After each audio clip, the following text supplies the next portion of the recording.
are looking at a live view from under the Gold Dome, where this House is working hard on the 28th day of the legislative session.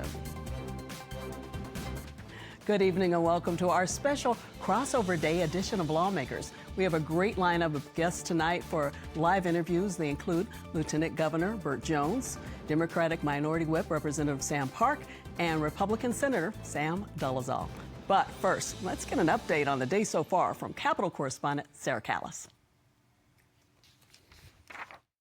Hi, Donna. Crossover Day kicked off with Governor Kemp signing his first piece of legislation this session. Then the mad dash to pass legislation started up for the day, with the Senate passing 3 bills related to school safety. SB 17, also known as Ricky and Alyssa's Law, named after 2 victims in high school shootings, would mandate mobile alert panic systems for schools to alert local responders to emergencies. The other part of this bill is a school mapping piece. And very simply, all it does is require that every school property in the state be mapped. So that data is provided when an incident happens in real time. Our folks and friends in the public safety community know where to go to find the assailant, where to go save lives, where to evacuate people. The bill passed unanimously. Senate Bill 61 would add new charges that a student could be prosecuted for in Superior Court, including terroristic threats.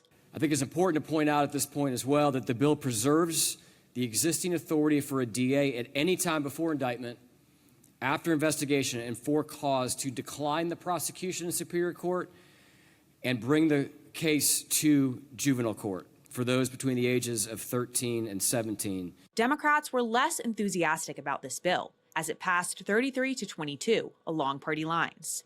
And Senate Bill 179 requires the sharing of a student's disciplinary history when transferring schools and holds parents legally responsible for not disclosing a current suspension. It would require from 6th grade to 12th grade students would be required to take a minimum of 1 year class or training on suicide awareness and prevention.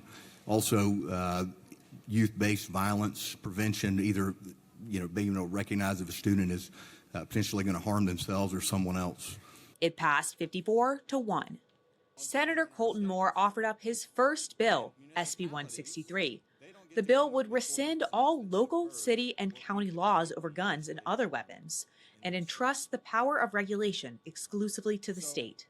When citizens in Northwest Georgia go to a place like Savannah, and there is a mayor there who has put in ordinances that violate their Second Amendment rights, my piece of legislation simply says that those citizens, just like your citizens, have a right of tort to sue those governments for violating those rights. The often ostracized Republican took his time answering questions from the podium. Mr. President, I just want to make sure I've had one opportunity in 5 years to present a bill here. If there's any more questions, I will be happy to answer. You just want to field some questions, don't you? I want to make sure this thing passes. And in this case, it was enough, as the bill was passed 33-23 along party lines. In the House, members contemplated an income tax cut for Georgians. House Bill 111 would change the flat income tax from 5.39% to 5.19%. Republicans say the surplus allows the state to put more money in the pockets of taxpayers. While other states are raising taxes on their citizens, and while we're facing sky-high prices and can least afford it, we are doing the opposite here in Georgia. We have a surplus budget, and we are able to put money back into our taxpayers. But some Democrats say the tax cut disproportionately benefits the wealthy. The top 20% of earners will receive nearly 80% of the total tax savings, with millionaires receiving thousands of dollars in benefits annually. Meanwhile, the bottom 60% of Georgians, those earning middle class or lower incomes, will see less than $6 a month in savings. The bill passed 110-60, mostly along party lines. They also unanimously passed HB 112, a one-time tax rebate of $250 for single taxpayers and $500 for married couples. And Gwinnett delegation members debated HB 657, which would annex more land for the newly formed city of Mulberry. This bill is about annexing 45 small parcels into Mulberry. All of these parcels are in my district. Some Democrats say the issue should have been dealt with on the local level. This process works. It has worked, and it recognizes that while bills must come through the legislature, we respect our local governments and will not force things down their throat. The bill passed 98 to 76 in a mostly party line vote. That's my Capitol Report. Later this show, I'll speak with House Minority Whip Sam Park and Senator Greg Dolezal. Donna, back to you. We'll return to Sarah later for some interviews, but first I want to introduce our guests in the studio who will offer analysis of the legislative action. First, someone who has spent several crossover days in the Georgia House, former State Representative Terry Anulewicz from Smyrna. She was first elected in a special election in 2017. Also here is someone else who understands state politics. Martha Zoller is a columnist and author, host of the Martha Zoller Show on WDUN Radio. She ran for the U.S. House of Representatives in the 9th Congressional District. And I want to thank you both for being here. Thank you. Great to be here. So let's get started. We're at the 28 days. 28 days so far. I can't believe it. So what are your overall thoughts about how it's been? This has been a very different kickoff to the biennial. So, the legislature has 2 years in the biennial. This is the first year of the 2-year period, which is good. Something that doesn't cross over tonight and something that doesn't pass by sine die. You have a whole other year. It's okay. But there's the biggest difference looking at this from a House perspective is how much faster things are going. The 23 session, when the first biennial, we had a brand new speaker. We had lost Speaker Ralston. We were really, as a House, coming out of a collective trauma. And Speaker Burns, he needed to get up and running, get his office up and running. We had a lot of new members. Almost 1/3 of the House was brand new. So you have you lose institutional knowledge. You have a lot of people who don't even know where the bathrooms are. And so it was a much slower start. This year, I was almost surprised at how quickly things got moving in the House. The Senate, I was less surprised, but the House, things really got off to a quick start. All right, Martha, your take. I think the point that you made is a good one about John Burns, because he now knows where he is and what he's doing. And, of course, at the beginning of the session, he had Terry England as his chief of staff. Of course, Terry had the terrible accident, is doing much better, and Chris Riley stepped into that place.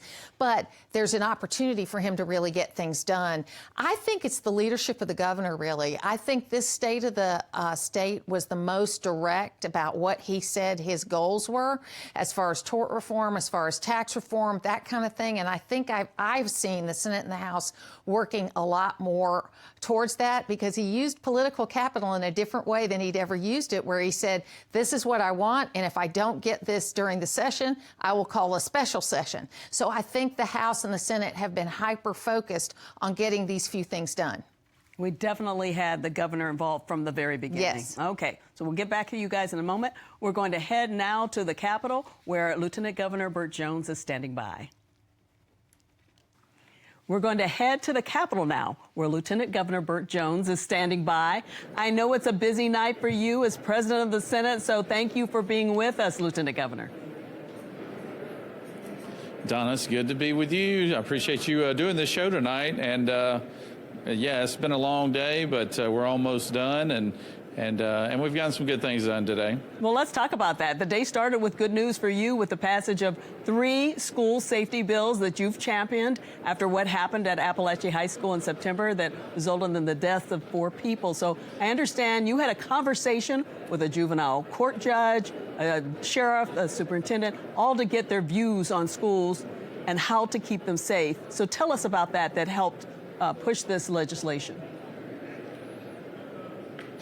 Yeah, this is something I was actually talking about, 2 years ago before we had the tragedy at Appalachian High School, talking about that we had some soft spots with our school systems, and we needed to beef up security at both from a personnel standpoint as well as from securing buildings as well. So what we did today is not only did we sign the budget that had $50 additional million that we we had put into the governor's budget today. But we also had some measures put in place that would help pay for resource officers and help locals pay for security measures that would automatic lock systems and automatic 911 calls and things of that nature that we got finished today. And that's been a priority of mine for the last couple of years, and obviously what happened at Appalachia really amplified that need to do it at the state level. Yes. Well, I want to talk about the more contentious of the school safety bills. And among other things, it adds terroristic acts to the list of offenses by juveniles 13 to 17 years old. They can now be tried as adults. So Democrats opposed it, saying it criminalizes youth. What's your take on that? Well, I mean, you don't have to look any further than the young man that committed the crimes at Appalachia. I believe he was 14, 15 years old, and he committed 4 murders that day. That he seemingly was competent in what he was doing, knew exactly what he was doing, and I think a person that get to that age bracket, then they are well aware of the consequences of their actions, and so trying them as an adult is something that I was for, definitely. Well, the 2 other bills that dealt with school safety received overwhelming support. One of them, Ricky and Alyssa's law, will require mobile panic alarm systems in schools. Can you talk about that a little bit? Right. Well, it just goes back to just trying to do what we can to help secure facilities best we can. During at the Appalachia, they had resource offices, they had emergency checkpoints, and also 911 call centers, and because of all those things that they had in place. Unfortunately, we had 4 deaths, but the response time on those, from the time the first shot was fired to the time that they had that young man in handcuffs, was literally 1 minute and 20 seconds. And they had a lot of these procedures that we're talking about now in place. And even with all those procedures they had in place, there was still an opportunity for somebody to commit a violent crime. So we want to beef up the security best way we can, but we also believe that it's up to the locals to determine what is in the best highest and best use at their school systems to determine their security measures. So anyways, I say all that to say that we're putting all this resources in place, but we're also leaving a lot up to the locals to determine which ones they'd like to do and not do. I'm sure the school systems appreciate that. My last question is, how long do you think the Senate will go tonight? I don't know. We had some bills that went longer than I was expecting as far as the debate is concerned. And we have about 34 bills available on the calendar for the night. And it will just depend on how quick the bills go, whether or not we get to all of them or not. Okay, well, we'll be watching. I want to thank you so much for joining us on Lawmakers tonight. Have a good evening. Donna, always good to be with you. Thank you for having me. All right, Terry, your thoughts. So there is not a person in that building who doesn't want to make sure that our schools are as safe as they possibly can be. What I'm going to be curious in hearing, especially as this bill is discussed and debated in House committee, are the practicalities of actually implementing this. I think about my daughter's high school, which is a very large high school in Cobb County. They have the panic alarm system. It's worked. It's been tested. They do drills. They've had, false alarms, but everything has worked the way it's supposed to. But the other reality is they've got a couple of dozen doors on this campus. How do you enforce this? How do you actually implement this? How do you make sure the districts have what they need? It's great if they have the money to buy the alarm systems. They also need to be able to do the things they need to do to get their infrastructure, to get their just the practicalities of putting it in place. A lot for the schools to try to figure out. Okay, thanks. We're going to go back to Sarah. She is standing by at the Capitol with Senator Greg Dolezal. Sarah?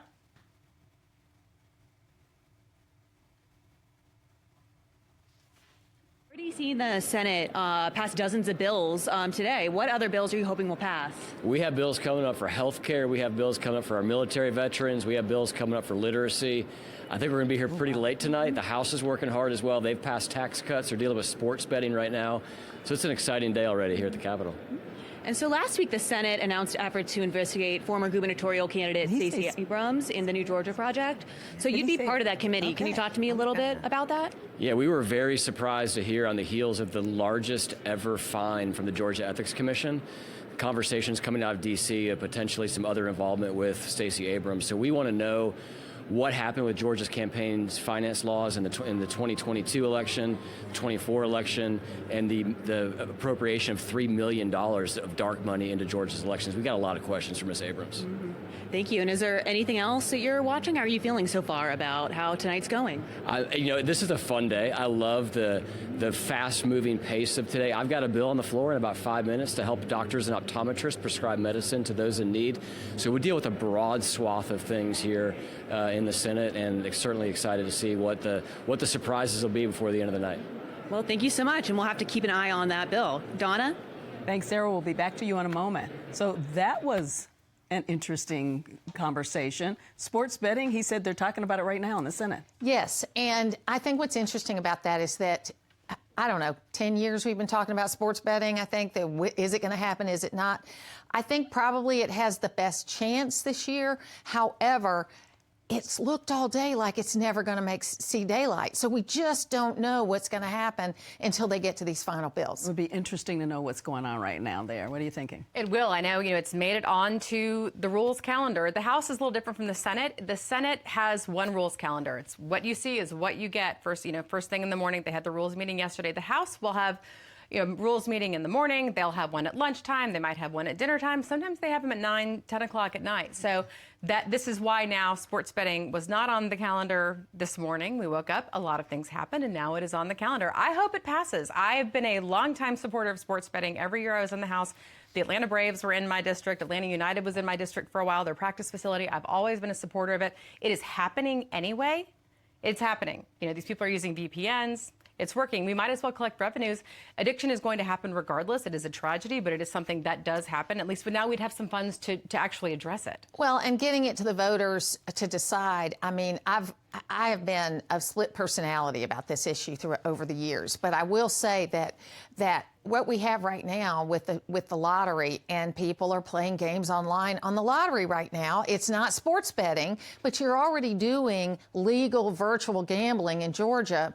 It sounds like it could be the next step. Yeah, and that's been the big argument, it's already happening. Why not bring in money into Georgia? Exactly. It's happening, and these are very regulated industries. You look at COAMs, the coin-operated amusement machines that are legal in Georgia, have been legal in Georgia for a while. They're probably one of the most regulated of all of Georgia's regulated industries. So these things are happening. We have the All-Star Game, coming to Georgia this spring. Sports betting, there's two parts to this, right, too. You have to approve sports betting, then you have to have the constitutional amendment, and the voters will ultimately be able to decide on this. So we won't have this in place for the All-Star Game if it passes, and I hope it does. But the World Cup is coming next year.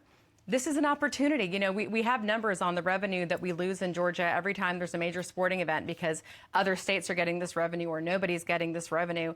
It's regulated. This will go to the lottery. It's going to be overseen. It's going to be more money for pre-K, more money for Hope. I think Hope is probably the most popular thing that the state has ever done. And it's good. I think it's a good thing. Yeah, we've seen a lot of bills, but this is the one that everybody is like, will we or won't we? Will we see it or not? I think what's interesting, too, is that it doesn't seem to be the kind of social conservative movement. Some things have been introduced with RFRA. Some things have been introduced on other things.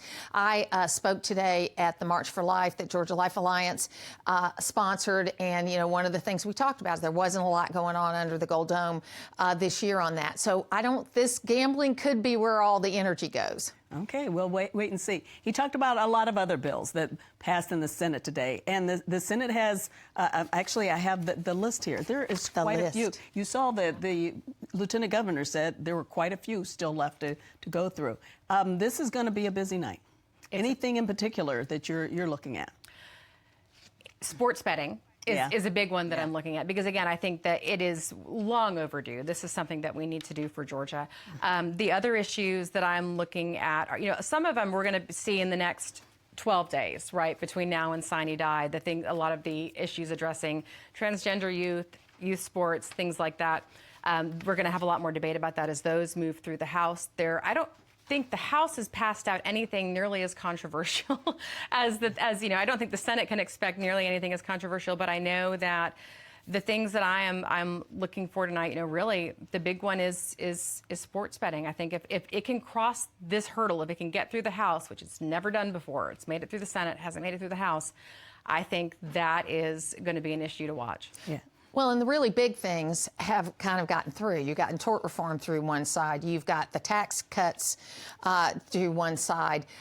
It's going to be really interesting to see how all of this plays out, because the kind of big initiatives, certainly we got the final budget, which still will have, it's passed one house, we'll get through the other. But there's a lot of work to do, but it does seem less controversial. Everyone I talked to today as I was going through the Capitol, it was like, it's so quiet today. It's so quiet. Yeah, it was very different energy today than what you normally have. And I think that goes back to what I said initially, where the governor and the speaker and the lieutenant governor have had a lot of control over this agenda this time. Yeah, there is. And I think in terms of the energy at the Capitol, there's a lot of waiting for the other shoe to fall. I was there on Tuesday of this week when several pretty contentious bills were being debated on the Senate floor. There were a lot of activists there. It was Pride Day at the Capitol. And there's a contrast between the energy and the mood there today and how it was earlier this week. But I think as things ramp up, especially as the House is discussing some of these more controversial measures, we're going to see a lot more people. Okay. Well, we're going to head back to the Capitol, where Sarah Callis has House Minority Whip Sam Park. Thank you, Donna. Representative Park, we saw the Democrats at a press conference about an hour ago talking about some priorities for working families you're hoping to get through. Can you hit some of the highlights? Absolutely. Georgia Democrats, we remain focusing on lowering costs for Georgia families, on expanding access to health care, to education, and of course ensuring safety for all of our communities, certainly from gun violence. Unfortunately, from the Republican Party, from Republicans, we are seeing a lot of really extreme, divisive culture war issues that do nothing but continue to divide people. And so you spoke on the House floor earlier today against a proposed tax cut for Georgians. Can you explain that to me? Absolutely. So there are two bills, 111 and 112. Georgia Democrats, we all supported House Bill 112 because that provided a tax rebate that was fair, that provided $250, $375, $500 back into all Georgians' pockets. 111, that's a tax cut for the rich. The way in which it was structured, $500 million would go to the top 20% of earners, while the average Georgian making around $50,000 to $60,000 would receive $6 a month. Well, thank you so much for being here. Donna? So much, Sarah. We don't have a lot of time, but I want to get some final thoughts from each one of you. So I'll start with you, Martha. Well, quickly, I'm watching John Kennedy's bills on absenteeism in schools, as well as changing the way we do superintendents, which is a Matt Dubnik bill. So those are the two ones that I'm watching closely. Okay, what about you? I'm disappointed that with all the talk that we've had about school safety, whether it relates to the alarm system, whether it relates to sports, I'm disappointed we haven't had more talk about meaningful common sense gun reforms. Yeah, and it looks like we're not going to have that today. Yeah, I don't think that that's happening this session. Yeah, but we did see the Senator Colton Moore had his bill that dealt with the Brady law, which would eliminate everything dealing with Brady.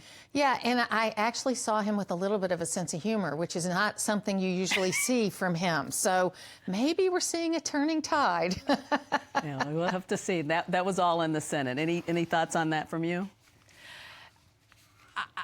I don't think that's something that the vast majority of voters in Georgia would really embrace. Okay, well, and we've yet to see what's going to happen in the House and the Senate with each of these bills. Last year, some of the bills passed in one chamber and never made it anywhere. And sometimes they get substituted later. They so do. I'll be popping some popcorn. So oh, yeah, we'll do that. And then the stripping begins. That's it. Well, yeah, taking the bills out. Thank you both for being here today. Thank you. I appreciate that. That does it for Lawmakers tonight. We'll be back on Monday when each chamber will start looking at legislation passed on the other side. That's when we begin to see which bills will actually become laws. Have a good